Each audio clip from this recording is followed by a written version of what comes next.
សួស្តីអ្នកនាងឥឡូវនេះយើងមកនិយាយពីភាពខុសគ្នារវាងទូចៃរួមធំផុតនិងពហុគុណរួមធំផុតហើយករណីគោលខោមនិងគោលលើវាហ្នឹងមិនមែនជាពហុគុណ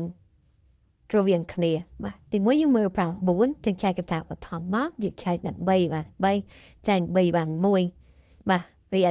12យើងចែកនឹង2ដោយសារវាជាចំនួនគូបាទជាស្អីយើងចែក2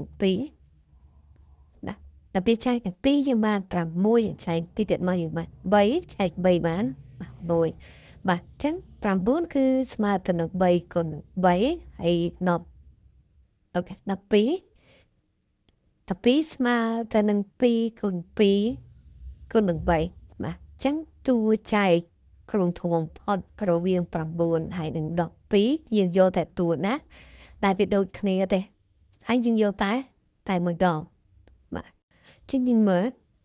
កន្លែងនេះគឺមាន3ដូចគ្នាបាទចឹងតួចែករួមធំផុតរវាង9ហើយនឹង12គឺស្មើទៅនឹង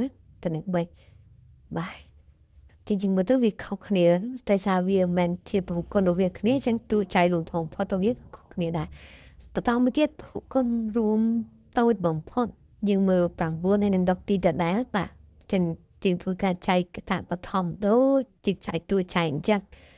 ជាងយើងបានលទ្ធផលដូចគ្នាបាទចែកទៅ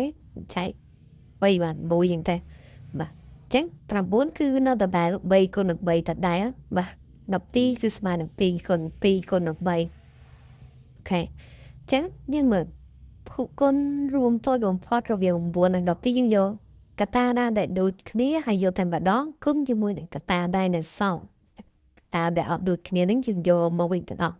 តែកតាដែលដូចគ្នាយកតែម្ដងបាទកន្លែងនេះគឺយើងមាន3ដូចគ្នាយើងយកតែម្ដងគេហើយ3មួយទៀតយើងដាក់មកវិញពីខាងក្រោមនេះគឺយើងដាក់មកវិញហើយយើងធ្វើការគុណចូលគ្នាទៅគឺយើងបានចំណុចរបស់វាគឺ35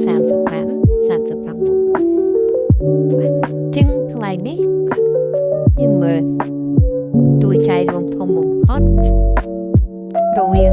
9និង12ចេញចំណុចផ្សេងគុណរួមតូចបំផុតរវាង9និង12ក៏ចេញចំណុចផ្សេងដូចគ្នាបាទចំពោះគុណរវាង9និង12ស្មើនឹង31តួចែករវាង9និង12ស្មើនឹង3អានេះមានន័យថាក្នុងករណីដែល9ហើយនិង12ហ្នឹងមិនមែនជាភពគុណរវាងគ្នាទេតែកាលណាវាមិនមែនជាភពគុណរវាងគ្នាមានន័យថាចម្លើយរបស់វាទាំងពីរហ្នឹងគឺអត់ពាក់ព័ន្ធនឹងកូនលើឬក៏កូនក្រោមមកទៀតទេបាទពាក់ព័ន្ធ9អត់ពាក់ព័ន្ធនឹង12ទេ